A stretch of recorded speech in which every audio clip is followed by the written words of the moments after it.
శ్రీ కోయ ఎల్లమ్మ తల్లి జ్యోతిష్యాలయం. ఫోన్ ద్వారానే జ్యోతిష్యం చెప్పబడును.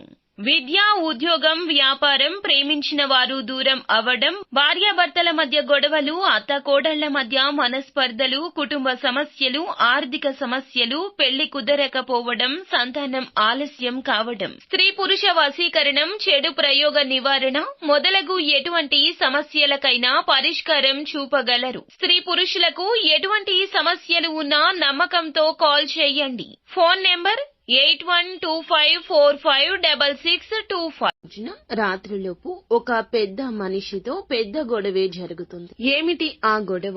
ఏమిటి ఆ అనుకోని పరిస్థితి? కుంభరాశి జాతకులకు ఏం జరగబోతుంది? తదితర అన్ని వివరాలు వీడియోలో చూసి తెలుసుకుందామండి. వీడియో ఎక్కడా స్కిప్ చేయకుండా పూర్తిగా చూడండి. వీడియో నచ్చితే తప్పకుండా ఒక చిన్న లైక్ చేసి మమ్మల్ని సపోర్ట్ చేయండి. ఇక ఆలస్యం లేకుండా వీడియోలోకి వచ్చేద్దాము. ఈ రోజున గోచర రీత్యా ఇలా జరగక మానదు. మీరు చెప్పిన మాటలు తప్పుడు భావనలకు దారితీయొచ్చు. ఒక ఫైల్ లేదా ఆలస్యం లేదా సమాచార లోపం, కమ్యూనికేషన్ గ్యాప్ వల్ల మీ పైన గట్టిగా మాటలు, నిందలు రావచ్చు. మీ యొక్క బాస్ మీ మాటలకు మీరు మౌనంగా ఉండలేని పరిస్థితి కానీ, మాట్లాడితే పరిస్థితి అదుపు తప్పేలా కానీ ఉండొచ్చు. ఇక హఠాత్తుగా ఇంట్లో పెద్దవారితో అభిప్రాయ భేదాలు కూడా రావచ్చు. పాత విషయాన్ని తీసుకొచ్చి ఒక పెద్ద మనిషి మీ మీద అసంతృప్తిని వ్యక్తం చేయొచ్చు. మీరు మౌనంగా ఉంటే కూడా అలసత్వంగా చూపినట్లవుతుంది. అది గొడవకు కూడా దారి తీయొచ్చు. మీ వ్యాఖ్యాన్ని తప్పుగా అర్థం చేసుకున్న వ్యక్తి జనం ముందు గట్టిగా మాట్లాడితే, తిడితే మీ ఆత్మ గౌరవానికి గాయం కావచ్చు. మీరు తెలిసిన ఒక పెద్ద సామాజిక స్థాయి వ్యక్తితో ఫోన్ కాల్ లేదా మెసేజ్ ద్వారా అపార్థం కూడా చోటు చేసుకోవచ్చు. ఇక శత్రుగ్రహంగా ఉన్న కుజుడు మిష్ట స్థితిలో ఉండడం వల్ల మీ మాటలపై మీరు నియంత్రణ కోల్పోతారు.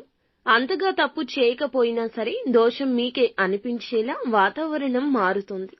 కొంతకాలంగా మీరు సహిస్తూ వస్తున్న ఒక సమస్య బలంగా ఈ రోజున బహిర్గతం అయ్యే గ్రహ ప్రభావం మీకు చూపిస్తోంది. పరువు నష్టం, ఇతరుల ముందు మీ మాటలు తక్కువ అయిపోతాయి. ఈ రోజు ఆర్థిక సమస్యలు మీపై అనుచితంగా నిందను మోపుతాయి. ఉద్యోగ భద్రతకే ముప్పు కలుగుతుంది. సంబంధాలు విరోధం కావచ్చు. పెద్దవారి మనసు విరగడం వల్ల కూడా కుటుంబ శాంతిని మీరు కోల్పోవచ్చు. ఈ రోజున మీరు తప్పుగా ఉండకపోయినా, ఆలోచించకపోయినా ఎదురు ఎవ్వరికీ మాట్లాడొద్దు. సమాధానం చెప్పే ముందు 10 క్షణాలు అయినా ఖచ్చితంగా ఆలోచించండి. ఆ తరువాతే సమాధానం చెప్పండి.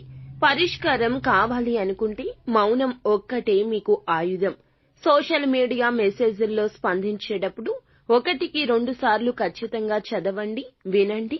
అప్పుడే దానికి రిప్లై ఇవ్వండి. ఈ రోజున మీరు గోమాతకు ఏదైనా ఆహారాన్ని పెట్టండి. గోమాత సేవలో తరించండి. ఇది శత్రువుని శాంతింపచేస్తోంది. అలాగే ఓం సం శనైశ్వరాయ నమః అనే ఈ మంత్రాన్ని ఈ రోజు 27 సార్లు జపించుకోండి. రాత్రి సమయంలో శివుని పటం వద్ద నెయ్యి దీపాన్ని వెలిగించండి. పరమశివునితో ఈ రోజున మీ కష్టాలు చెప్పుకోండి. అంతా మంచి జరుగుతుంది.